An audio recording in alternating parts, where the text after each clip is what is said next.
ఉప్పల్లో వచ్చింది, స్టేడియం ఉప్పల్లో కట్టాం. దాంతో ఏమైందంటే 9 మున్సిపాలిటీలు కలిపి ఔటర్ రింగ్ రోడ్ వేసి 163 కిలోమీటర్ల రోడ్ వేసి హైదరాబాద్కి ఒక వడ్డాణం, ఒక నెక్లెస్ తయారు చేసాం. ఆ రోడ్ని మీరు చూస్తే ఎవరు ఇప్పుడు చేయలే, రిప్లికేట్ కూడా చేయలే. ఇప్పుడు డెవలప్మెంట్ అంతా చుట్టూరు జరుగుతూ ఉంది. కోర్ ఏరియాకు ఎక్కడ లేని డిమాండ్ పెరిగిపోయింది. కోర్ ఏరియా ఏది? సైబరాబాద్. సైబరాబాద్ అంతా కూడా బ్రహ్మాండంగా రేటు పెరిగింది. అక్కడి నుంచి చుట్టుపక్కలంతా పెరిగే పరిస్థితికి వచ్చింది. ఒకప్పుడు హైదరాబాద్లో అబిడ్స్ సెంటర్ ఎన్టీ రామారావు గారు ఉన్నప్పుడు ఎవరు వచ్చినా అబిడ్స్లో ఉండేవాళ్ళు. అందుకే ఆయన కట్టిన థియేటర్ కూడా 35 mm 70 mm ఎన్టీఆర్ ఎస్టేట్ అబిడ్స్లో కట్టాడు.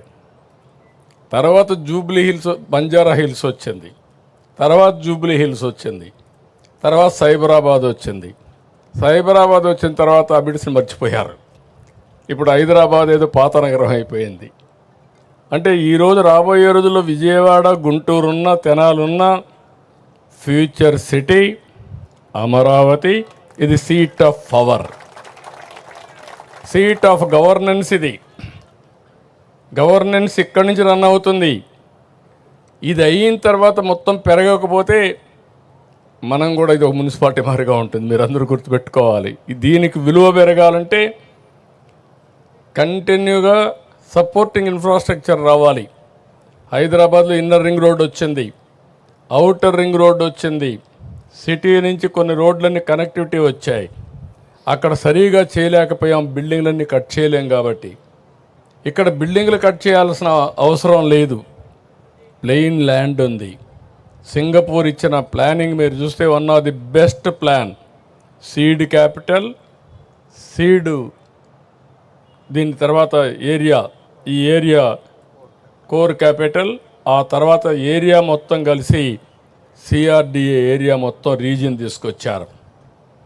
దానికి 7 రాజధానులకు మన రాజధాని నుంచి 7 రోడ్లు పోతాయి డిఫరెంట్ స్టేట్స్కి. ఇవన్నీ కూడా మనకు రాబోయే రోజుల్లో చాలా ఉపయోగపడతాయి. నేను ఒకటే చెప్తున్నా, ఇక్కడుండే రైతాంగం నెక్స్ట్ లెవెల్కి మీరు ఆలోచించాలి. ఇక్కడ మీ ఎంపీ ఉన్నాడు. మీ ఎంపీ ఒకసారి మీ మారిగానే ఒక సాధారణ కుటుంబంలో పుట్టాడు, నా మారిగానే చదువుకున్నాడు, అమెరికాకి వెళ్ళాడు, అక్కడ ఒక ఐటీ కంపెనీ పెట్టాడు డాక్టర్గా ఉండి, బాగా డబ్బులు సంపాదించి మళ్ళీ తిరిగి ఇక్కడికి వచ్చాడు ప్రజాసేవకు. అంటే ఒక సక్సెస్ స్టోరీ. చిన్న వయసులోనే అక్కడి నుంచి ఎంపీగా సునాయాసం గెలిచాడు. కేంద్రంలో డబుల్ ఇంజిన్ సర్కార్ వచ్చింది, మనకు అవకాశం వచ్చింది, ఆయనకు కూడా జాక్పాట్ వచ్చింది. ఒక మాటలో చెప్పాలని ప్రజాసేవ చేయడానికి ఇంత తొందరలో ఇవి రావు. అది మీ ఎంపీ కావడం మీ అందరి అదృష్టం. అది కూడా చెప్తున్నా, గుర్తుపెట్టుకోవాలి. ఇక్కడ మీ ఎంపీ లెవెల్ హెడ్గా ఉన్నాడు, చేయాలని తపనుంది, డెవలప్మెంట్ చేయాలని తపనుంది, ప్రపంచాన్ని చూశాడు, దేశంలో మంత్రిగా ఉన్నాడు. ఆయనకు కూడా చెప్పా, ఎక్కువ సమయం స్పెండ్ చేయండి. ఇక్కడ రైతాంగం ఎవరైతే ఈ ప్రాంతంలో భూమి ఇచ్చారో వీళ్ళని ప్రయోజకులుగా తయారు చేయాలంటే ఏమేమి తయారు చేయాలనో ప్లానింగ్ తయారు చేయమని వారికి కూడా చెప్పా. నేను ఇంకొక మాట కూడా చెప్పాను, ఎక్కడ పోయినా మిమ్మల్ని గురించి ఆలోచిస్తాను. ఒక ఉదాహరణ, ఎస్ఆర్ఎం విట్టుకు చెప్పాను.